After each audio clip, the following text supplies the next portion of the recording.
ಇವತ್ತು ನಾವು ಯಾರನ್ನೇ ಕೇಳಿದ್ರು ಕೂಡ ಒಂದು ಕ್ಯೂರಿಯಾಸಿಟಿ ಇದ್ದೇ ಇರುತ್ತೆ ಸರ್. ರಾಜಕಾರಣಗಳಲ್ಲಿ ಯಾರು ಅತ್ಯಂತ ರಿಚ್ ವ್ಯಕ್ತಿ ಯಾರು, ಆಟಿಟ್ಯೂಡ್ ಇರುವಂಥ ವ್ಯಕ್ತಿ ಯಾರು, ಒಬ್ಬ ಸಾಮಾನ್ಯ ಕಾರ್ಯಕರ್ತ ಯಾರು, ಒಬ್ಬ ಸಾಮಾನ್ಯ ರಾಜಕಾರಣಿ ಯಾರು ಅಂತ ಬಂದಾಗ ನಿಮ್ಮ ಹೆಸರು ಯಾವಾಗಲೂ ಕೂಡ ಕೇಳಿ ಬರುತ್ತೆ. ಸೊ ಈ ಬಾರಿ ಉತ್ತರ ಕನ್ನಡ ಲೋಕಸಭಾ ಕ್ಷೇತ್ರ ನಿಮ್ಮ ಆಯ್ಕೆ ಆಗಿತ್ತು. ಮತ್ತೊಂದು ಕಡೆ ಅಂಜಲಿ ನಿಂಬಾಳ್ಕರ್ ಅವರು ಇದ್ದಾರೆ, ಅವರ ಹಸ್ಬೆಂಡ್ IPS ಅಧಿಕಾರಿ ಕೂಡ. ಎಷ್ಟು ಪ್ಲಸ್ ಪಾಯಿಂಟ್ ಇದೆ ನಿಮಗೆ, ಏನು ಮೈನಸ್ ಪಾಯಿಂಟ್ ಇದೆ, ಕ್ಷೇತ್ರದ ಮೇಲಿರುವಂಥ ವಿಷನ್ ಏನು, ಯಾಕೆ ಈ ಕ್ಷೇತ್ರನೇ ಆಯ್ಕೆ ಆಗಿತ್ತು ನಿಮಗೆ? ಭಾರತೀಯ ಜನತಾ ಪಾರ್ಟಿ ನಮ್ಮ ಕಾರ್ಯಕರ್ತರ ಶಕ್ತಿಯೇ ನಮ್ಮ ಸಂಘಟನೆಯ ಶಕ್ತಿ.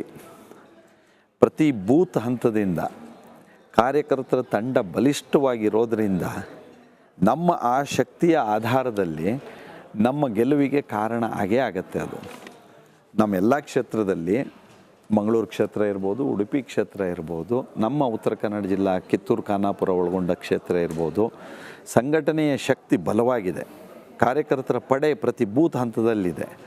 ಹಾಗಾಗಿ ನಮ್ಮ ಗೆಲುವಿಗೆ ಬೇಕಾದಂತಹ ಭಾಳ ಭದ್ರ ಬುನಾದಿಯನ್ನು ನಮ್ಮ ಎಲ್ಲ ಹಂತದ ಕಾರ್ಯಕರ್ತರು ಈಗ ಸಿದ್ಧಗೊಳಿಸಿದ್ದಾರೆ.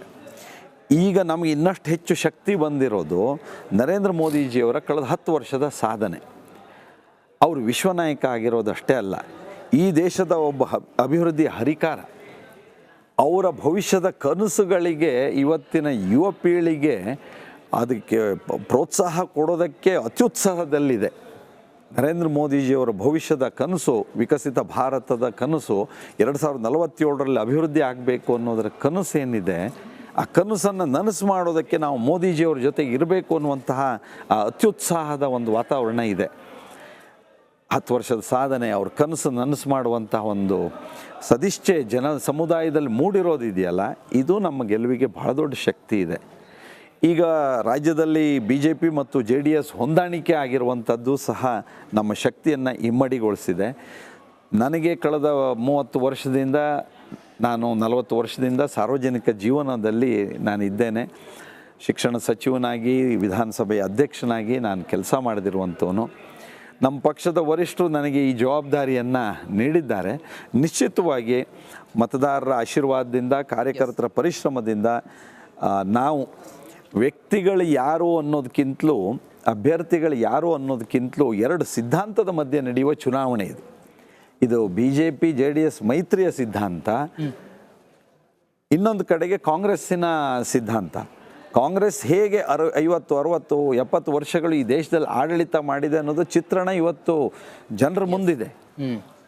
ಅವರಿಗೆ ಇವತ್ತು 100, 150, 200 ಸೀಟ್ ನಿಲ್ಲಿಸೋದೇ ಕಷ್ಟ ಆಗಿದೆ. ಜನತೆ ಎದುರುಗಡೆಗೆ ಸುಳ್ಳು ಭರವಸೆಗಳನ್ನು ಕೊಡ್ತಾ ಇರೋದನ್ನು ನಾವು ನೋಡ್ತಾ ಇದ್ದೇವೆ. ಸುಳ್ಳು ಗ್ಯಾರಂಟಿಗಳನ್ನು ಘೋಷಿಸೋದನ್ನು ಕೇಳ್ತಾ ಇದ್ದೇವೆ. ಇವರು ಭ್ರಮ ನಿರಸನ ಕಾಂಗ್ರೆಸ್ ಬಗ್ಗೆ ಇದೆ.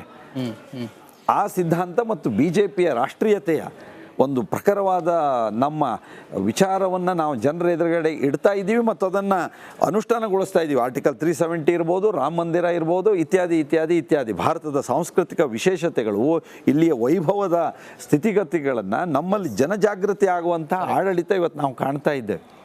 ಹಾಗಾಗಿ ಇದು 2 ಸಿದ್ಧಾಂತದ ಮಧ್ಯೆ ನಡೆಯುವಂಥದ್ದು, ಅಭ್ಯರ್ಥಿಗಳ ಮಧ್ಯೆ ಅಂತ ನಾನು ಭಾವಿಸ್ಕೊಳ್ಳೋದಿಲ್ಲ. ಎಸ್, ಕ್ಯಾಪ್ಟನ್ ಬ್ರಿಜೇಶ್ ಚೌಟ ಅವರೇ, ಮೊದಲಿಗೆ ಶುಭಾಶಯ ತಮಗೆ.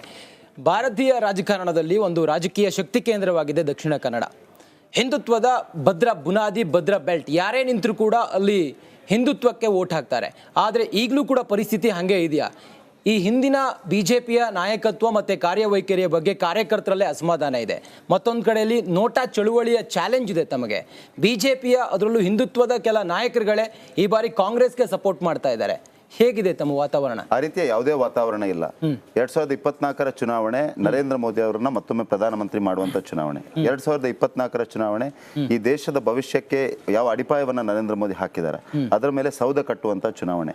2024ರ ಚುನಾವಣೆ ಇದು ಹಿಂದುತ್ವದ ಚುನಾವಣೆ. 2024ರ ಚುನಾವಣೆ ಇಡೀ ವಿಶ್ವಕ್ಕೆ ಭಾರತದ ಒಂದು ಸ್ಥಾನಮಾನವನ್ನು, ಭಾರತದ ಗೌರವವನ್ನು ತೋರಿಸುವಂಥ ಚುನಾವಣೆ.